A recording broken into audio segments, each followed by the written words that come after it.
At first, I was going to be like, how do you die from gaming? And then I remember a few years ago, no, this was a very long time ago, but some guy in like a South Korean, I think, because they have like those gaming shops where you like pay and you can sit in the cafe like all day and just play the game. That's big over there. Some dude died from like exhaustion because he played for like, I think he said like it was a day straight or some shit like that. A day plus, probably a little more than that, but he died. Like, as soon as he stood up, he died, bro. That nigga was addicted to the lifestyle. Anyways, we got a video by Simple Paint. Like his shit, like my shit. Let's get into it, bro. Come on. StarCraft incident. On August 5th, 2005, 28-year-old Lee Sung-seop entered an internet cafe in Daegu, South Korea. He ordered a soda. But this may not be the same guy. It could not be the same guy. Probably. But I did say something, though. Logged into StarCraft and began playing. Hours turned into days. Witnesses said he rarely moved from his chair, taking only short breaks to the toilet. By the second night, he had been at the keyboard for nearly 50 hours. His posture sagged, his eyes bloodshot, but he kept clicking. The cafe manager urged him to stop, but Lee shook his head and loaded another match. At dawn on the third day, he suddenly collapsed. Paramedics arrived quickly, but he was unresponsive. At the hospital, doctors... You know what? I ain't even want to say, how do you play a game for like more than a few hours, bro? Back when I used to have free time, I would play Call of Duty from sun up to sundown. There are some games like that are super good that like, I don't blame you if you don't stop playing. If I had all the time in the world, bro, didn't have to worry about bills, food, whatnot, I'd be doing 15-hour gaming sessions average if I could, bro. Confirmed cardiac arrest brought on by exhaustion, dehydration, and blood clotting. I was right. I told you I remember, bro. Come on, bro. From immobility. He was pronounced dead shortly after arrival. The Pokemon electrocution. On July 9th, 2017, in Iloilo City, Philippines, a 12-year-old boy was playing Pokemon Go with friends. They wandered near a construction site while searching for digital creatures. The boy, holding his phone, climbed onto a metal structure close to overhead power lines. Witnesses said he lost his balance and reached out for support. His hand made contact with a live electrical cable. A loud crack followed, and he collapsed instantly. Friends screamed for help, and bystanders rushed over. Emergency responders arrived quickly, but the boy showed no signs of life. He was pronounced dead from electrocution. Authorities confirmed that he had been distracted by the game, which led him into a dangerous area. The accident was covered by local news outlets and cited as part of a series of Pokemon Go-related fatalities worldwide, where players... Bro, I remember that. Like, listen, Pokemon Go was peak middle school, bro. I was in 8th grade and 7th, I believe. 2017, I was in 7th. No, I was in 8th because 2018, I was a freshman. So, well, 2017, I was in... Fuck it don't matter. Pokemon Go, my nigga. Pokemon Go was peak. Everybody around the world, even fat, it had fat niggas getting in shape, bro. Going out, walking, collecting Pokemons and shit. The fuck was that beat? Like I was saying before, my fucking laptop almost exploded. Peak gaming, bro. Like everybody, even people during school were leaving like during lunch to go collect Pokemon and shit, bro. I never played, but I do remember like how big it was. Focused on the screen, entered dangerous environments. The Minecraft incident. On July 19th, 2015, a 17-year-old boy entered an internet cafe in Pampanga, Philippines. He logged into Minecraft and began what became a marathon session. Witnesses said he played for almost 3 straight days, taking only brief naps at the desk. Staff grew concerned when they noticed he had not eaten properly and had barely moved from his chair. On the third day, as he leaned forward to type, his body went limp.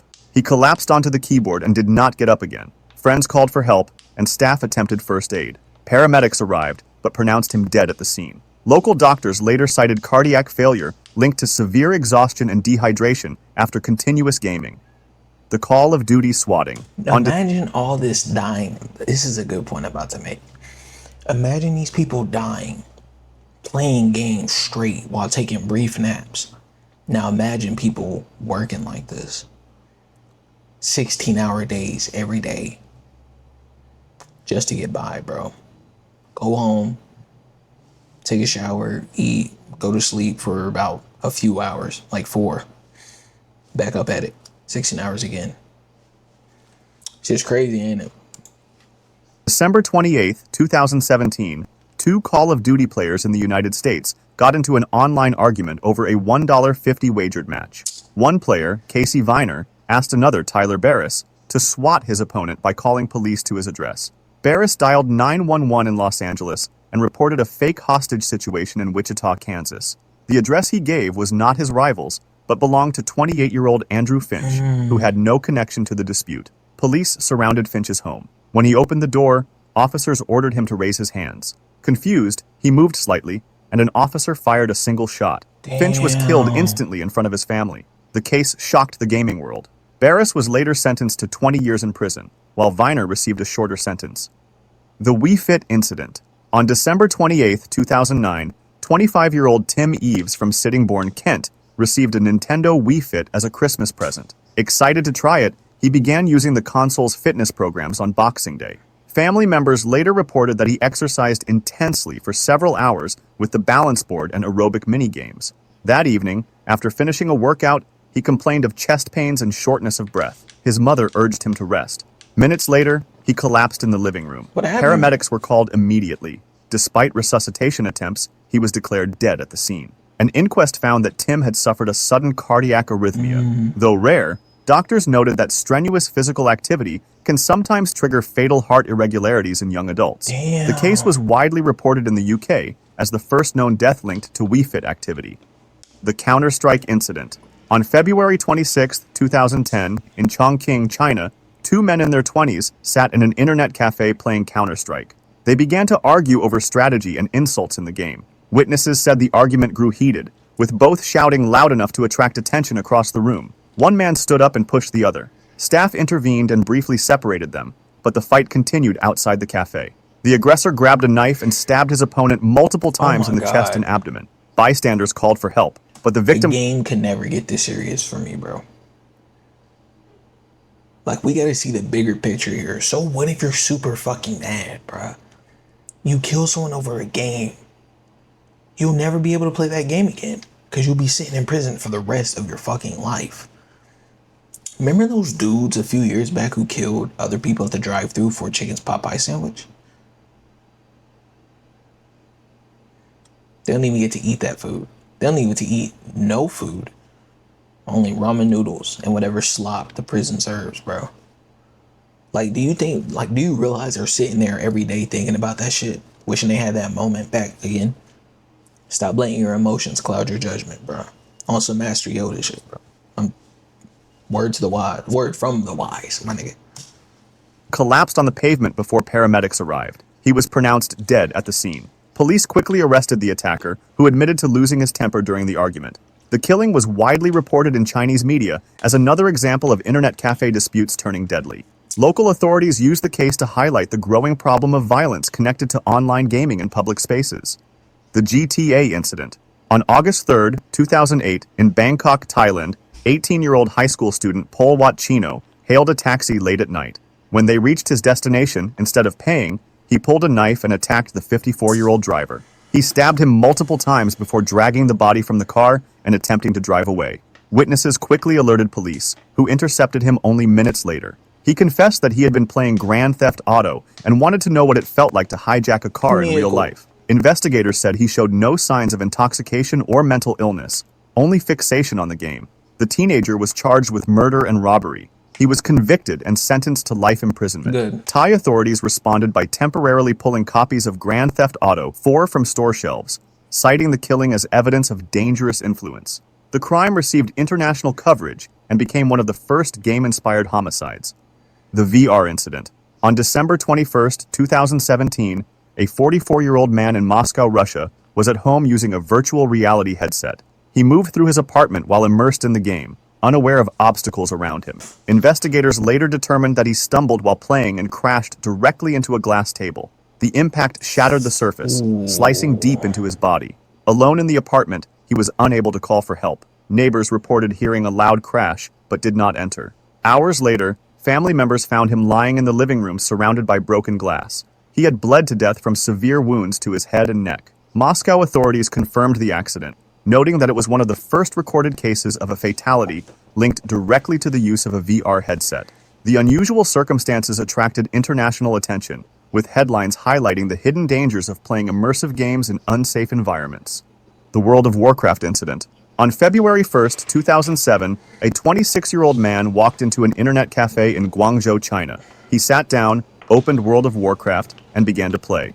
Witnesses later said he barely spoke, only pausing for instant noodles or brief toilet breaks. Day 1 passed, then day 2. He remained in the same seat, eyes fixed on the screen, fingers steady on the mouse. These internet cafes are, once you pay, you don't pay again until you leave. It kind of makes sense, bro. That's why they're doing this shit for days, you know what I'm saying, without getting kicked out. By the third day, his movement slowed. At 10 a.m., he suddenly slumped forward onto the desk. Other customers thought he had fallen asleep. After several minutes without motion, staff went to check. They shook his shoulder, but he was limp.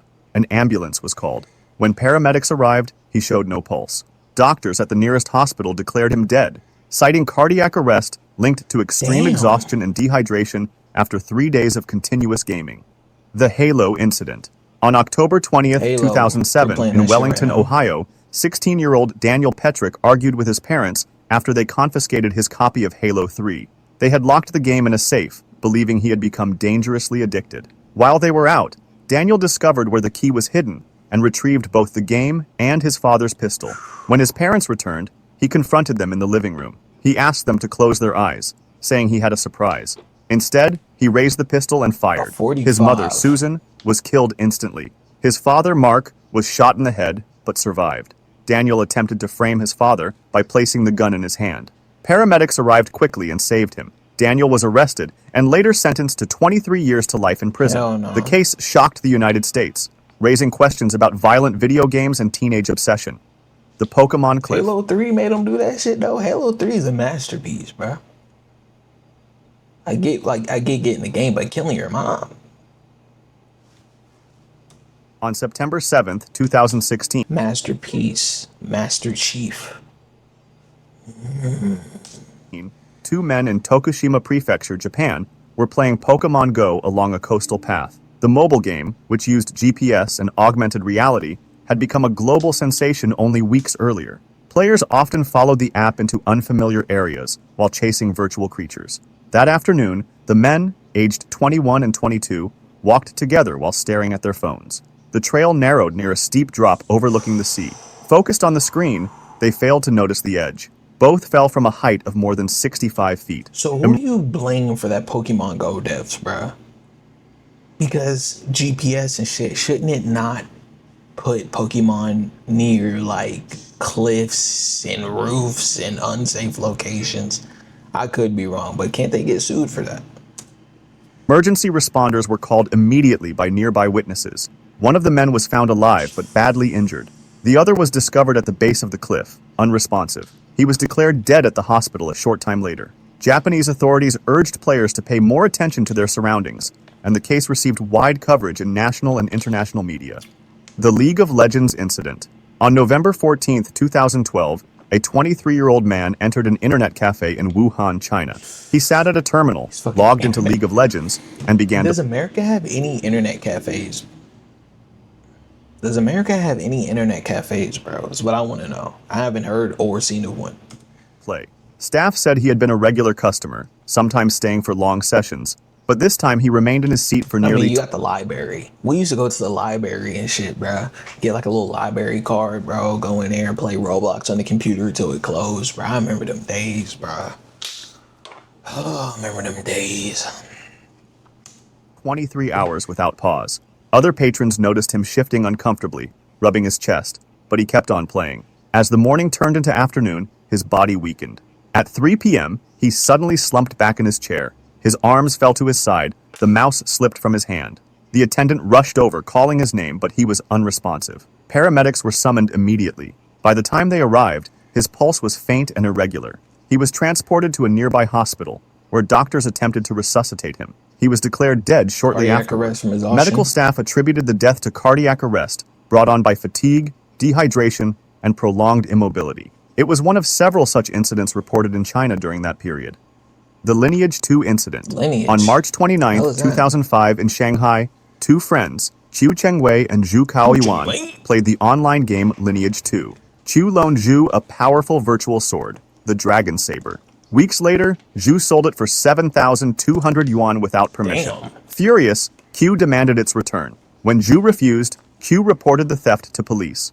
At the time, Chinese law did not recognize virtual property as real, and no charges were filed. On the evening of March 29th, Qiu confronted Zhu in person. The argument escalated into violence. Qiu drew a knife and stabbed Zhu repeatedly. Zhu died from his wounds.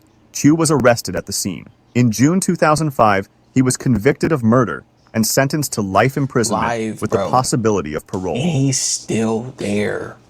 This happened in 2005, 20 years ago. This man killed somebody because he sold a sword in a game that nobody plays today. Nobody played 5 years ago, 10 years ago. And he's sitting in that cell today because he stabbed someone over a game, bro. Come on, bro. Y'all gotta get your shit together, man. The killing became one of the first high-profile cases linking disputes over virtual items to real-world homicide, sparking debate in China over the value and legal status of digital property.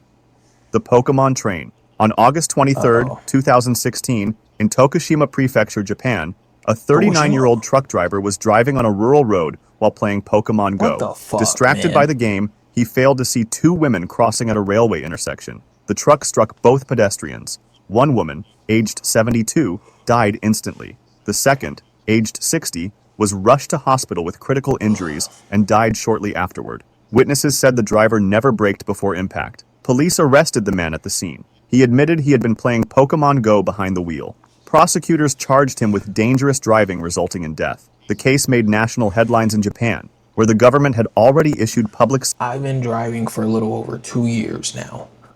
I would never get how niggas are so comfortable watching TikTok, IG Reel, YouTube while in a car. I get maybe a tiny little bit sending the text that you really need to send.